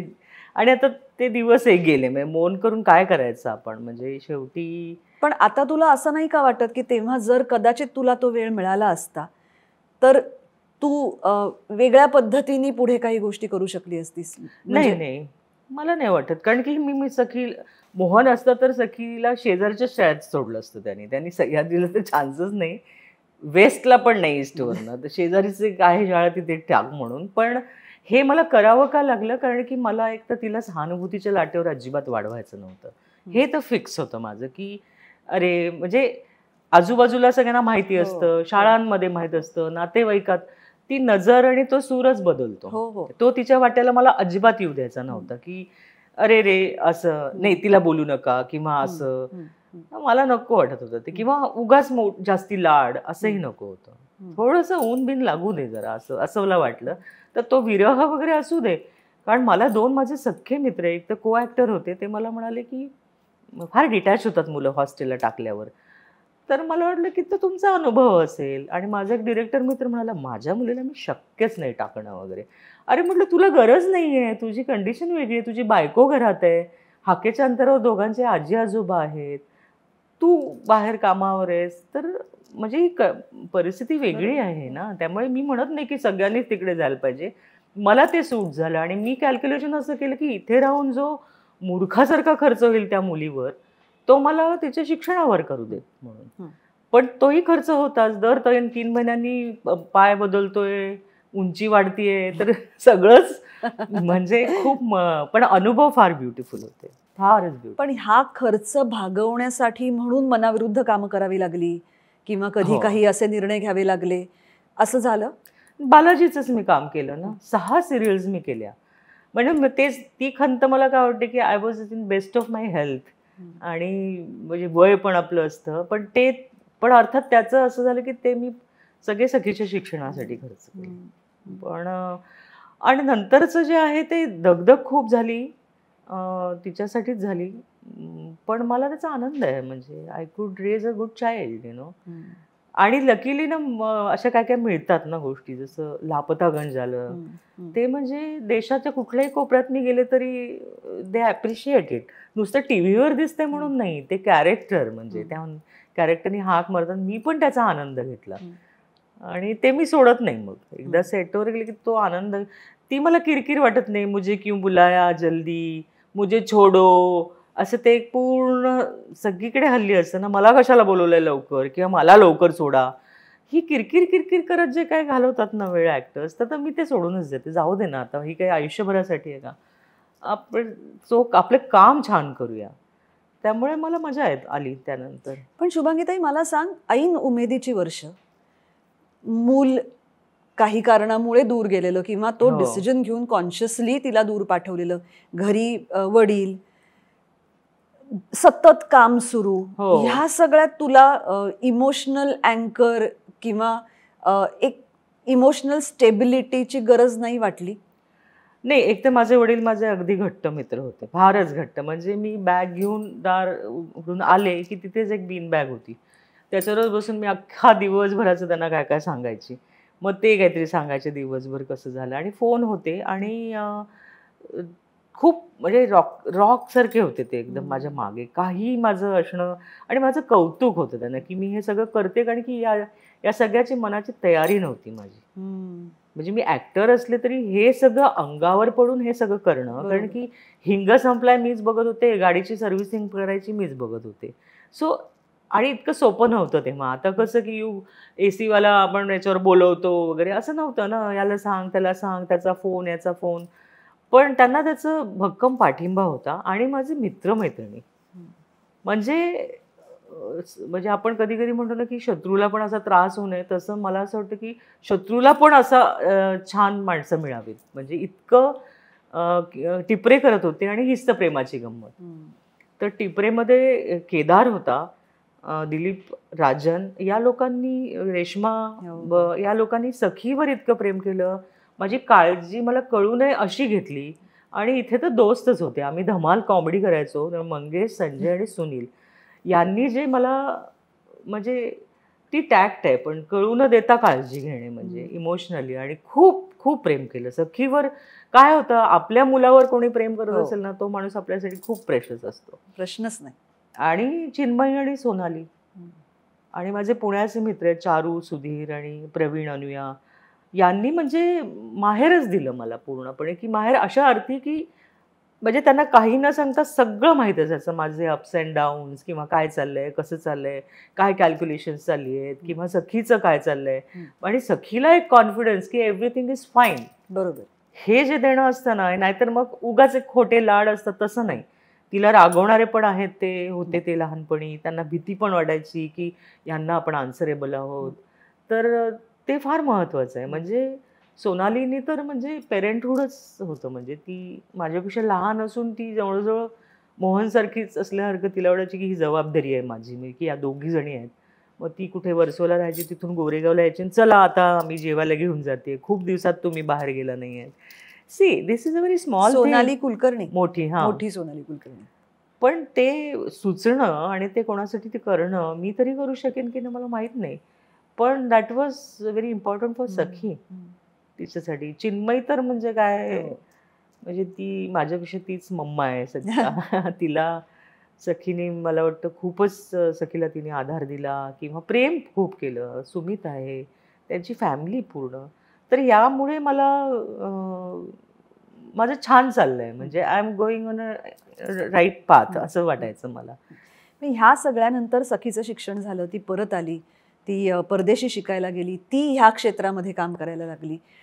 आणि तिने लग्न करण्याचा निर्णय घेतला किंवा तिने एक लाईफ पार्टनर निवडला. सध्याच्या काळानुसार त्यांच्या रिलेशनशिपमध्ये ते लग्नाच्याही आधी एकत्र राहत होते. एक पालक म्हणून तू ह्याच्याकडे कसं बघत होतीस? म्हणजे काय आहे की त्याच्यात काळजी वाटू शकते, त्याच्यात ऍक्सेप्टन्सही असतोच, कारण शेवटी मूल ते करताय म्हटल्यावर आपण एका मर्यादेच्या पलीकडे आता काही करू शकत नाही.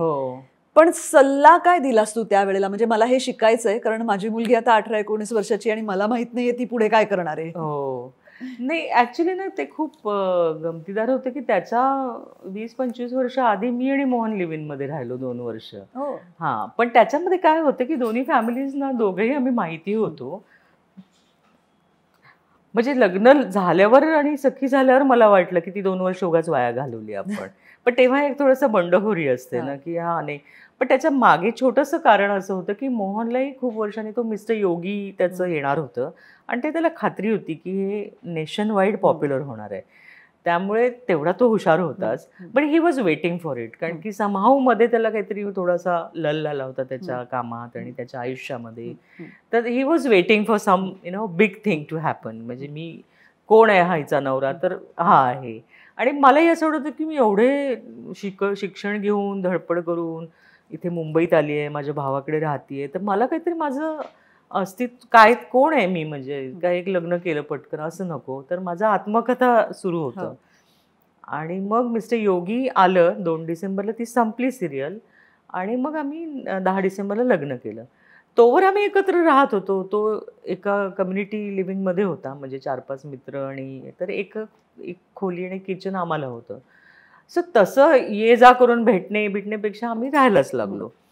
पण लग्न करायचं नक्कीच ठरलेलं होतं. असं नव्हतं की आय एम ट्राईंग आउट आणि असं काही नव्हतं. त्यामुळे मला सखीच्या बाबतीत असं काही ऑब्जेक्शन आणि फोर्स काही नसणार होता. पण सुरतचं काय झालं की तो बिचारा म्हणजे तो सखीच्या प्रेमात पडला, सखी त्याच्या प्रेमात पडली. ते कळत असताना त्याला एकटं राहायचं नव्हतं. तो जवळपास होता आमच्या. पण तो मला म्हणाला की मी तुझ्याकडे राहायला येऊ का, मला चांगलं खायला मिळेल, की त्याची तब्येत बरी नव्हती. आणि दोघे जण आपले राहायचे, म्हणजे आपण राहत होतो. पण ते काय आपलं असं घर नव्हतं की तुम्हा दोघांना एक रूम आहे, असं काही नव्हतं.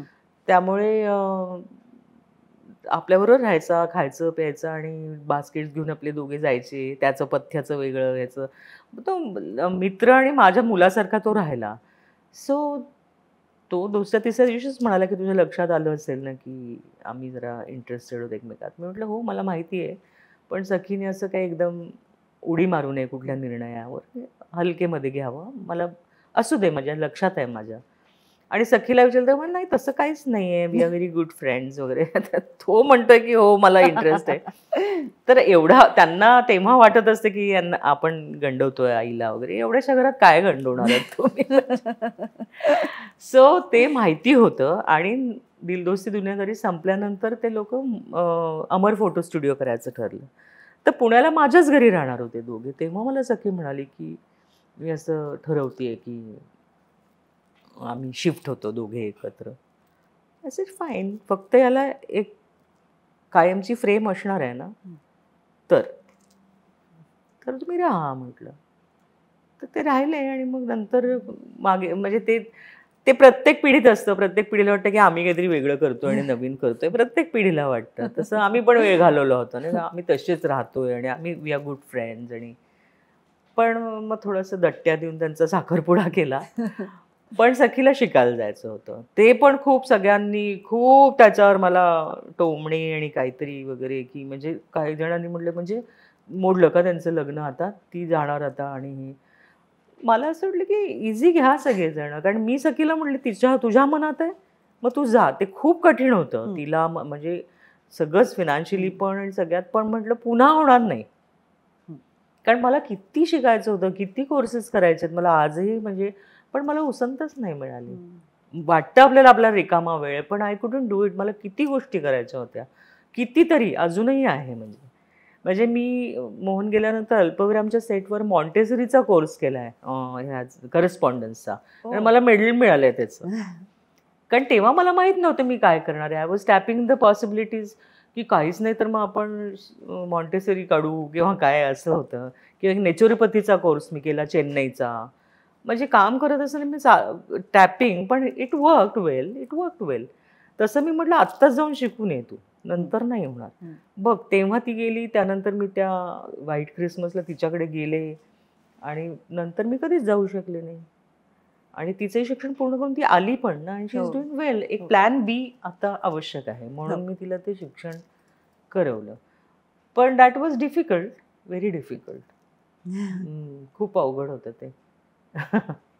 शुभांगीताई, एक आहे की कितीही आपण म्हटलं की आता तुमच्या शिक्षणामुळे म्हण किंवा एक्सपोजरमुळे म्हण, एका विशिष्ट वर्गातले स्त्री पुरुष यांच्यामध्ये काही फार फरक राहत नाही, तरी सुद्धा एका पुरुषांनी खूप काळ एकत्र राहणं, एकटं राहणं, आणि एका स्त्रीनी खूप काळ एकटं राहणं याच्यामध्ये फरक आहे. हो. म्हणजे भावनिक, आर्थिक, सामाजिक सगळ्या बाबतीत दृष्टिकोन बदललेला असतो. हो. एकतर ह्याबद्दलचा तुझा अनुभव काय आहे? आणि दुसरा प्रश्न मला असा एक वाटतो की अशा पद्धतीचं आयुष्य जगल्यानंतर आज तू आणि सखी एकमेकींबरोबर आई मुलगी म्हणून कशा असता? नाही, माझं एकटेपणा काय आहे की एक तर माझे वडील होते, पण एका पॉईंटला असं झालं की सखी दूर गेली आणि माझं जवळजवळ माहेरच संपलं. म्हणजे माझे वडील गेले, आई गेली, मोठा भाऊ गेला. तेव्हा लक्षात आलं की आपण तो घरातला एकटेपणा, पण बाहेर वावरताना तू जो म्हणतेस तो डेफिनेटली खूप दृष्टिकोन, अजूनही त्यात काहीही बदल नाही आहे, म्हणजे काहीच नाही आहे. म्हणजे मला आठवतं की हीच तर प्रेमाची गंमत आहेच्या वेळेला शिवाजी मंदिरला मला सुधीर भट म्हणाले की गिरगावात एक महिला मंडळ आहे, त्यांनी तुला हळदी कुंकाला बोलवलं आहे, तर तू इथला प्रयोग झाला की तू जा, वाटल्यास मी तुला कोणती घ्यायला येईल तुला. I said okay. मग इंटरव्हलमध्ये मला म्हणाला की तू जा तुझ्या घरी, तुला काही जायची गरज नाही वगैरे. म्हटलं का हो, काय झालं? कारण मी तशी काळी साडी वगैरे नेसून प्रयोगाला आले होते. ते म्हणाले नाही नाही, ते म्हणाले की नाही नंतर बघू कधीतरी वगैरे. आणि नंतर मला लक्षात आलं की त्यांनी मला का नाही, हळदी कुंकाला मला बोलवतायत ते. त्यांच्या नंतर लक्षात आलं की अरे बापरे, ही तर म्हणजे ही म्हणजे हिचं कुठे आहे, सौभाग्यच नाही आहे हिला. तर तेव्हा मला लक्षात आलं की अजून खूप वेळ आहे या सगळ्या गोष्टींना. म्हणजे पण अर्थात बाकी माझं असणं, याला आपण ज्यांच्यामध्ये वावरतो ते खूप कम्फर्टेबल होतं. पण मी शक्यतो का टाळलं माहिती आहे का, मी 50 वर्षांचे झाले त्यानंतर बिल्डिंगमधले काही जे कोणी चाळकरी बंधू असतात त्यांना हॅलो एवढं तरी म्हणायला लागले. नाहीतर मी बोललेच नाही कोणाशी, किंवा मी वाण्याशी सुद्धा मी नीट बोलत नव्हते. म्हणजे कारण की मला माहिती होतं की I was in a prime age, 35वं वर्ष. त्याच्यामुळे आपण कितीही पुढारलेलो असलो तरी लोकांच्या मनात येतं की ही एकटी आहे, तर बघूया का, चान्स एक, कॉफी प्यायला येणार का, तुम्ही खूप स्वीट आहात, असे मेसेजेस किंवा निनावी फोन आणि अडवणूक करणे थोडीशी कामामध्ये. म्हणजे either you become very rowdy, तर राऊडी झालात ना की मग ते सगळं सेट असतं, मग सगळे तुम्हाला घाबरून असतात, शुभांगी बाई आहेत, ताई आहेत वगैरे. पण तुम्ही नॉर्मल राहण्यासाठी तुम्हाला खूपच कणखर राहावं लागतं, कारण कोण तुम्हाला कसं काय गृहीत धरेल आणि काय तुमच्याबद्दल जज करेल हे काही सांगता येत नाही, काहीच सांगता येत नाही. आणि बाहेर आता मी हिंदी सिरियल करत होते तेव्हा खूप छान माणसं पण आहेत आणि कलेच्या प्रांतात त्यांनी खूप चांगली कामं केलेली आहेत. पण मी तुला सांगू, हा खूप मोठा फरक आहे. म्हणजे आपण महाराष्ट्रात आहोत, आपण फार भाग्यवान आहोत. इक्वॅलिटी आहे. तू मुंबईत आहे, पुण्यात आहे, छोट्या गावांमध्ये पण इक्वॅलिटीचं थोडं तरी महत्त्व आहे. पण बाहेरून येणाऱ्यांना असा इफेक्ट येतो की या फ्री आहेत सगळ्या बायका, खूप फ्री माइंडेड आहेत, जो मुळात या क्षेत्रात काम करणाऱ्या बायकांविषयी आहेच. हो, पण त्यांना त्यात एक इमोशनल सपोर्टची आपणच आता यांची गरज भागवू शकतो असं एक काहीतरी. आणि त्यांना असं वाटतं की म्हणजे त्यांना वाटतं की तेवढं एकच गोष्ट आहे, बाई म्हणजे एकच गोष्ट फक्त. क्या करती हो आप अकेले घर पे? म्हटलं मैं चप्पल का कबर्ड साफ करती हूँ, असं मी सांगायची. की काय म्हणणं आहे तुझं, म्हणजे तू ये, आपको बोर होता होगा तो मुझे फोन कर दीजिए. म्हटलं नाही, मला खूप करमतं घरामध्ये, मैं चदरें धोती हूँ, फिर कबर्ड साफ करती हूँ, फिर खाना बनाती हूँ. असं ते खूप डेंजरस होतं. ते खूप डेंजरस होतं. म्हणजे ते त्यातनं तुम्ही म्हणजे त्याला, आणि माझ्याकडे काही शस्त्र नाही आहे ना कुठलं. त्याचा एक परिणाम असाही होतो की अशा प्रकारे काही काही जणी मग खूप विक्टिम एक कार्ड प्ले करतात असं नाही, पण स्वतःला समजायला लागतात. हो. नाही नाही, आणि त्यामुळे मी नावडती पण आहे असू शकते, म्हणजे की दे डोंट लाईक मी मग. कारण की काय म्हणजे त्यांना अपेक्षित लाघव नाही आहे माझ्यामध्ये. आणि सेटवर गेल्यानंतर I don't have a gender. Me actor आहे फक्त. पण ते सगळ्यांकडनं अपेक्षित नसतं ना. त्यांना असं वाटतं की म्हणजे एकटी बाई आहे आणि अशी तर मग एकटी राहते. त्यांना उत्सुकता असते खूप. पण मी माझ्या भोवती तेवढा एक कोश केला की माझ्या घरामध्ये असं माझ्या दैनंदिन जीवनामध्ये कोणाचाही प्रवेश नाही आहे. म्हणजे पण हे असं खरं आहे, म्हणजे जे सिनेमा नाटकांमध्ये आपण बघतो की पुरुषांना एकट्या बाईविषयी वाटणाऱ्या गोष्टी आणि बायकांना एकट्या बाईविषयी वाटणाऱ्या गोष्टी, म्हणजे मग ती थ्रेट वाटते किंवा हे खरंच असं प्रत्यक्ष आयुष्यात कितीतरी मैत्रिणी तुटल्या कारण त्यांना सहज फोन केला, काय म्हणतेस, कशी आहेस, तर ती पहिल्यांदाच स्वतःच्या नवऱ्याचं नाव घेऊन, काय यक्ष व असेल नाव त्याचं, यक्ष नाही आहे आपण घरी, म्हणजे तुला असं वाटेल की तो आहे, मी एकटीच आहे, चालेल ना. मग तेव्हा फोनच बंद केला आणि विषयच आयुष्यातनं बंद केला की मी काय सिलेक्ट्रेस आहे का, तर तुला भीती वाटत असेल पण मला इंटरेस्ट, मलाही काही चॉईस आहे की नाही, म्हणजे असं खूपदा झालंय. म्हणजे आणि मग माझे ते प्रांतच बंद झाले. आणि इन एनी केस तसंही असताना सुद्धा एवढं माझ्यावर सगळीकडे प्रेमाचे माझ्याकडे माणसं असतानाही त्याच्यातही मी की मला टाळावं लागावं कोणाला अशी मी परिस्थितीच येऊ दिली नाही. मग भले मी एकटी राहते, मी एकटी असते, पण मी किती कामं करते, म्हणजे मला खूप कामं असतात. आणि आता सखी सुब्रतचं लग्न झालं तरी काय झालं, कामं असतातच, म्हणजे काहीतरी. मग आता वी फास्ट आलंय, काहीतरी पाठवा, हे करा, मग ती तिचे काहीतरी कपडे आणून देते, मग ते रफू करायला घेऊन जा, असं मी करमून घेते खूप. अगदी बायकांचं ते एक बरं असतं, त्या करमून घेतात, त्यांना प्रत्येक गोष्टीची काळजी, चिंता आणि सगळीकडे लक्ष असण्याची आवड तरी असते. पुरुषांना ती नसते, त्यामुळे ते अजून मला वाटतं गलबललेले फिरत असतात. म्हणजे मी तसे नाही फिरत, पण जजमेंटल खूप असतात लोक. एकतर काय करतेस तू घरी एकटी, हा इतका विनोदी प्रश्न आहे ना. किंवा म्हणजे तुम्ही ॲक्टर म्हणजे तुमची हेळसांडच होत असणार ना खाण्यापिण्याची. असं एक फूड मॉलला एक माणूस आहे, CEO वगैरे असेल कंपनीचा, असा आम्हाला भेटला होता. एवढं मी त्याला लेक्चर दिलं, ते शॉक झाला तो. कारण मी त्याला विचारलं, तू दिवस सकाळपासून रात्रीपर्यंत काय करतोस आणि काय खातोस. आणि मी 5:15 घरातनं निघाली आहे, मी 4 वाजता उठली आहे, माझा डबा आत्ता माझ्याबरोबर आहे, मी मुंडव्याला शूटला अग्निहोत्रीचं जाणार आहे, माझ्याकडे चवळीची उसळ आणि पोळ्या आहेत, त्या मी खाणार आहे. नंतर आमचं उत्तम जेवण असतं येताना, आणि मी रात्री घरी परत जाणार आहे. त्यामध्ये माझं खाणं व्यवस्थित आहे. तू आत्ता जे सांगतोयस तर तू संपूर्ण चुकीचं खातोयस. 11:30 वाजता तुम्ही घरी जाऊन जेवता, तुमचं लिव्हर कधी काम करणार? 11 वाजता लिव्हरचं काम सुरू होतं.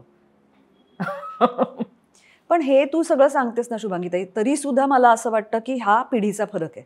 म्हणजे तुझ्या पिढीमध्ये तुला असं वाटायचं की हे सगळं आपण घरगुती घरात करूया. आता विविध कारणांनी एकट्या राहणाऱ्या बायका खूप आहेत. माझ्या कित्येक मैत्रिणी एकट्या राहतात, जॉबसाठी वेगळ्या राहतात, आणि त्या खरंच फार काही एकूण घरात करत नाहीत. तर ते जरा थोडं तो काळाचा फरक आहे का, तो स्वभाव आहे का, काय?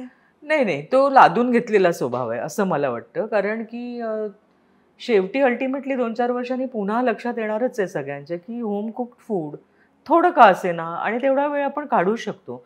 पण ते काय होतं की बिचारे, याच्या पुढची पिढीचे मला खूप बिचारेच वाटतात की त्यांच्यावर म्हणजे हे आलं ना, एकदम वर्षाव झाला, झोमॅटो, हे ते, स्विगी.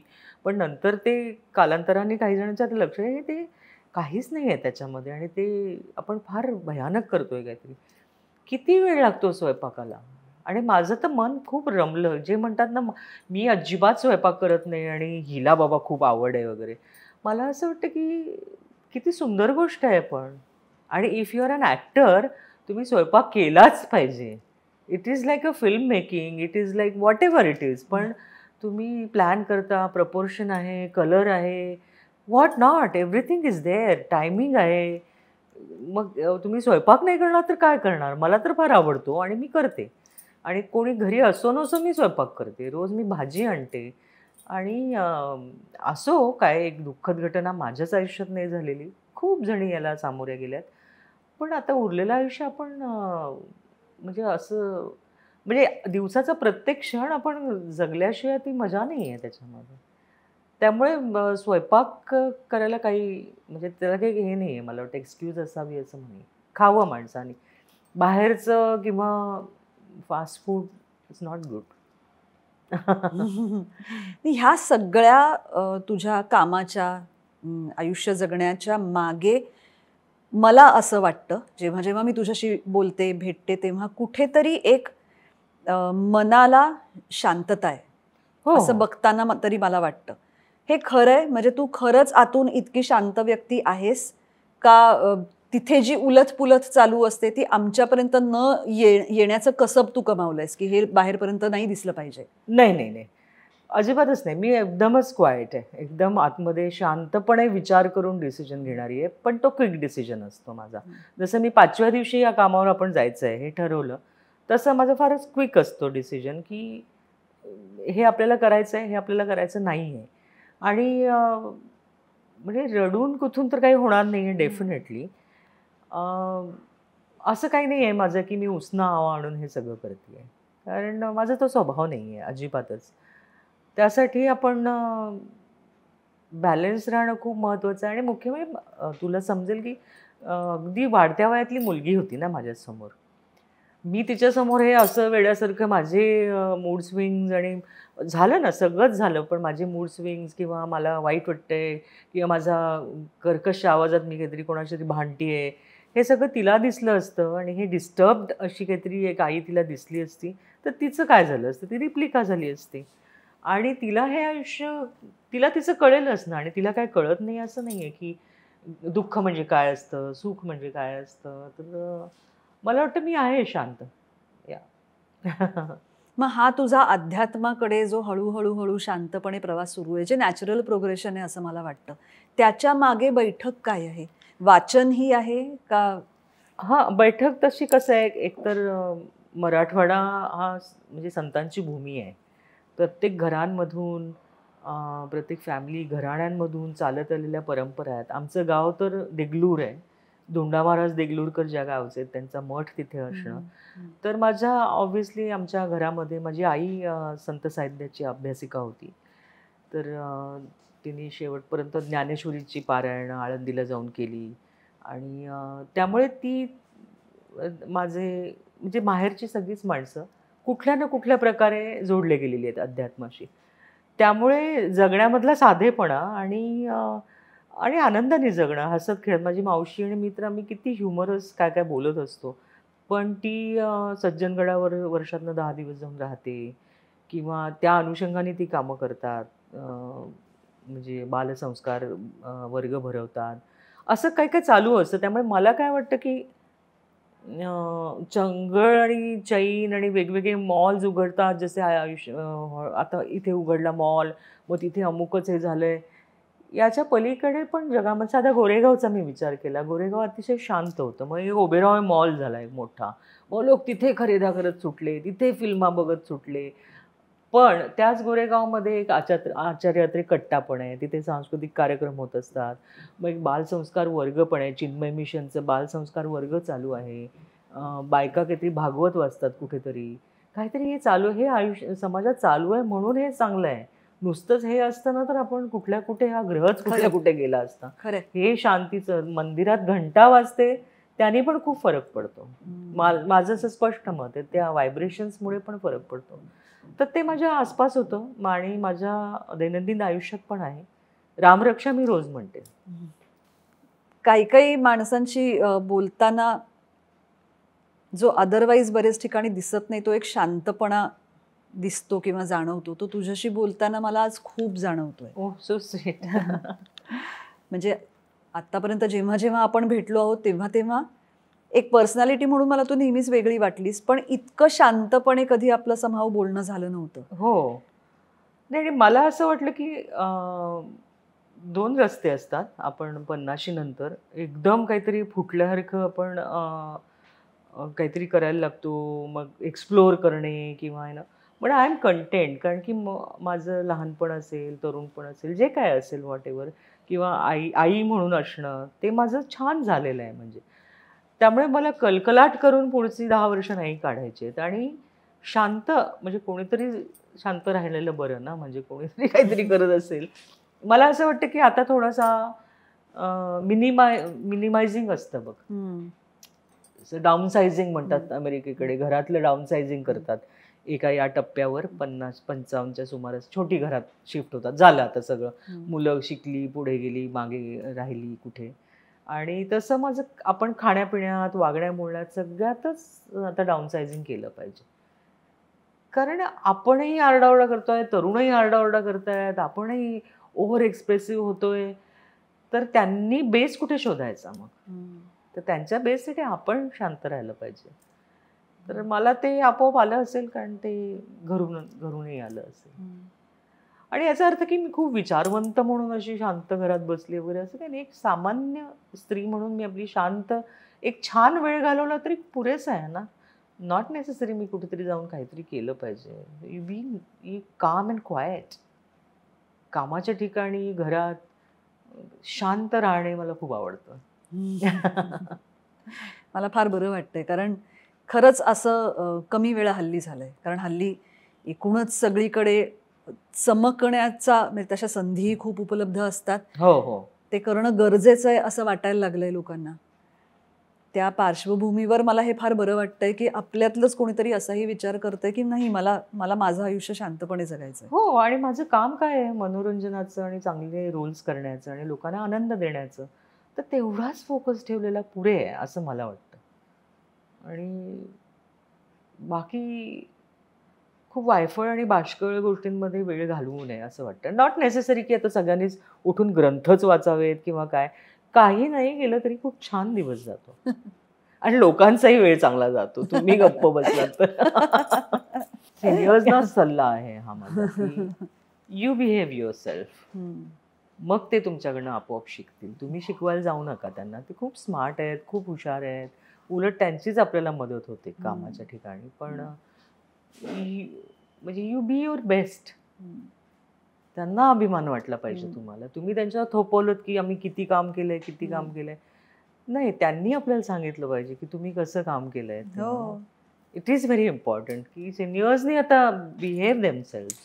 नाही, आदर्श म्हणून आपण ज्यांच्याकडे बघतो आहोत त्यांनी तशी वागणूक मेंटेन करणं पण गरजेचं, खूप गरजेचं आहे. म्हणजे मला आता वाटतं ना, मी आता प्रेमाची गोष्ट लास्ट झालं, काही दिया परदेसला सायली आणि ऋषी दोघे जण अगदी न्यू कमर होते. म्हणजे काही कॅमेरा काहीच माहिती नव्हतं. तर मी काय त्यांना लाड करून मांडीत घेतलं नाही आणि मी त्यांचा दुस्वासही केला नाही. पण मी त्यांचं कौतुक केलं आणि तेवढीच मी रागवले सुद्धा त्यांना. तर ऋषी तर तो मराठी भाषिक नाही आहे ना, जयपूरचा आहे. 4-5 वर्षांनी तो सुगत बरोबर काहीतरी शूट करत होता. तर सुगत म्हणाला, तो मराठी सीरियल में तुम तो छा गए बिल्कुल, और क्या कैसा क्या था, अच्छा लगा. तो मला मुझे कुछ याद नहीं है काय दिया पर, खाली शुभांगी मॅम याद आहे. मी काहीच केलं नाही. मी त्याचा गालगुच्चा घेतला नाही किंवा आजा तू इधर बैठ जा, तू ऐसा कर, काही नाही. किंवा मी खूप इम्प्रेस करायला गेली आहे की मी कसं करते बघ, सिनियर मी कशी आहे, काही नाही. त्याला फक्त मी लक्षात आहे. तर असं मला स्पेस द्यायला आवडते. ते आपोआप होईल. त्यांना तुमच्याकडे येतील ते विचारायला. ते खूप कामाच्या ठिकाणी आता अवघड झाले ते खूप. पण तुला काय वाटतं शुभांगीताई, तू किती वर्ष अजून अशी काम करत राहशील? म्हणजे काय आहे, मी हे का विचारते की एका लेवल नंतर माणसाला कंटाळा येतो. हो, त्या सगळ्या कामाच्या ठिकाणच्या विविध ऍडजस्टमेंट्सचा कंटाळा येतो. Dealing with so many stupid people किंवा स्टुपिडिटी किंवा मीडियोक्रेसी आणि ओव्हरवर्क्ड लोक. म्हणजे आपल्याला त्यांची दया पण येते. You can shout at them because they are overworked. Right from assistant to lightman to actor. समोर आपल्यासमोर जी हिरोईन म्हणून उभी आहे, ती तारवटलेल्या डोळ्याची, कारण की तिला काल रात्री 12:30 वाजता सोडलंय. So it's very difficult. मला असं वाटतं की त्यातून चांगला वेळ घालवण्याचा ते प्रयत्न करत असतात, काय ते त्यांना बरं वाटतं स्टारबक्सची कॉफी पिऊन किंवा हे. तर आपण त्याच्या व्यतिरिक्त छान आणि फ्रेश राहता येईल हे दाखवून द्यावं, म्हणजे त्यांना आदर्श राहतो ना, की नाही नाही असं नाही करायचं, फक्त आपली स्पेस, आपण कधी आराम करायला पाहिजे आणि काय विचार करायचा या सीनचा. आता आम्ही मज्जा करतो बघ, मग सिनियर एक तिच्या बॉयला सांगते तू हे आणून दे रे, भेळ, या सगळ्यांना भेळ आण. I am not interested in that. I am not interested. मला नाही त्याच्यानी ते लाड नाही मला आवडत. सायली संजीव आता ती शी कांट मूव्ह विदाउट मी, म्हणजे शी लव्हज मी सो मच, कारण तिला अशा जंक्चरवर मी असे गायडन्स दिले आणि दुरून. पण म्हणजे सखीच्या लग्नात मेहंदी काढायला सायलीच होती, म्हणजे इतकी ती क्लोज टू हार्ट. पण दॅट डझंट मीन की मी त्यांच्यावर हावी होते, की तू हे कर, तू ते कर. करू दे, त्यांचं त्यांना एक्सप्लोर करू दे. ते आपल्याकडे बघून ते शिकतील की काय करायचं आहे. आपला कंडक्ट तसा ठेवला पाहिजे. एक्झॅक्टली, ते खूप महत्वाचं आहे. आता आपल्यावर ही माझ्यावर तरी ही जबाबदारी, आणि करेन की मी. मला वाटतं की असं स्ट्रिक्ट राहून, आणि स्ट्रिक्ट म्हणजे बेसिक राहून शिकतात माणसं, मुलं शिकतात. होईल अगं, मग ओव्हरवर्कचं जर संपलं ना सगळं, ते मेन आहे. Everybody is overwork, even the monitor is overworked. हो, पण त्याला आता पर्याय नाहीये, कारण सध्याच्या पिढीला पैसा कमावणं, कारण इतकं सगळं पैशावर अवलंबून असं झालंय. बरं, ॲस्पिरेशनल गोष्टी वाढल्या आहेत. म्हणजे आता माझ्याबरोबरची 5 माणसं जर सुट्टी मिळाली की परदेशी जातात, तर मी महाबळेश्वरला जाते असं होत नाही, किंवा मी असं 2 वेळा करीन. तिसऱ्यांदा मला वाटायला लागेल मी पण परदेशी जाते, म्हणजे मला पैसा कमावला पाहिजे. तर ती कितीही तुलना आपण करायची नाही असं म्हटलं तरी सुद्धा वातावरणच तसं झालंय एक. म्हणून ते ओव्हरवर्क, म्हणून खूप कामं घेऊन बर्नआउट होणं, ह्या गोष्टी झाल्या. Yes, right word. नाही माहिती नाही मला, कसं आहे की आपण आपली आपली उदाहरणं ठेवलेली बरी असतात, की कारण की मी मुंबईत कामाला आले ना मुग्धा, तेव्हा मला सगळ्यात एक्साइटिंग काय वाटलं होतं मराठी नाटकाचं, की शिवाजी मंदिरला प्रयोग आहे, एक ॲक्टर ट्रेननी आला आहे, तो बँकेत काम करतो, तो त्यांनी गिरगावातनं ट्रेन पकडली, स्टेशनवर आला, शिवाजी मंदिरला प्रयोग केला आणि तो परत गेला आहे आत्ता. That was exciting. कारण की छोट्या गावात कसं मोटारीने गेलो तर तुम्ही मोठे, पण मुंबई वॉज लाईक ट्रेननी गेला तो, आणि तो किती मोठा ॲक्टर आहे, किती मोठा ॲक्टर आहे, आणि तो ट्रेननी गेला. हां, ट्रेनने. आणि मिनिमलिस्टिक असतं मराठी नाटकाचं, की छाछूगिरी काही नव्हती म्हणजे. पण आता तीही घुसू लागली आहे, पण तरी पण खूप छाछूगिरी नाही आहे आत्ता. म्हणजे तुम्ही किती गरीब आहात आणि किती श्रीमंत याचा काही संबंध नाही ऑन स्टेज, आणि ते अगदी थोडक्यापुरतं आहे. उगाच लाड असे वेडे लाड नाही आहेत. एक चहा मिळेल तुम्हाला इंटरव्हलमध्ये, एक चहा, मग ते डिमांड्सचा काय संबंध आहे. तर तेव्हा तरी होते. त्याचे मला जास्ती आकर्षण आहे की फक्त ॲट वर्क आहात तुम्ही. मग त्याच्यामध्ये ते जर घुसू लागलं की मला नारळ पाणी आणा, मला ज्यूस आणा आणि हे आणा, मग त्या नटीचे होतात, या नटीचे लाड होत नाहीत, मग ते हे एक वातावरण अजून तरी येऊ शकत नाही, पण ते कधीही घुसू पाहिलं. आणि मग ते हिंदी सेटवर पण तसं असतं, जितके तुम्ही रावडी तितका तुम्हाला मान. जितके रावडी वागाल, म्हणजे भयंकर आणि घाण, म्हणजे बायकांनी जितकं रफ वागाल तेवढी तुम्हाला जी जी जी जी मागे येणार, आणि आपण गप्प बसत काही तुमच्याकडे लक्षही देणार नाहीत ते. पण एवढं मात्र आहे की मी त्या सेटवर गेले तर पूर्ण दरबार भरलेला असतो आणि प्रोड्युसरच उभा राहतो, आणि त्यामुळे सगळ्यांनाच उभं राहावं लागतं. म्हणजे प्रत्येकाच्या वाट्याला येत नाही ते. हो, प्रश्नच नाही. त्यामुळे आपलं कंडक्ट छान असावं नेहमी. ह्या आरपार वुमन की बातचा मला झालेला एक फायदा खूप मोठा असा आहे की मला असं कॉन्सन्ट्रेटेड बोलता येतं, आणि त्याच्यामुळे मला खूप वेगवेगळ्या गोष्टी कळतात, आणि काय काय कुठे कुठे समहाव त्या डोक्यात राहतात. मी त्याचा नंतर काहीतरी विचार करत राहते.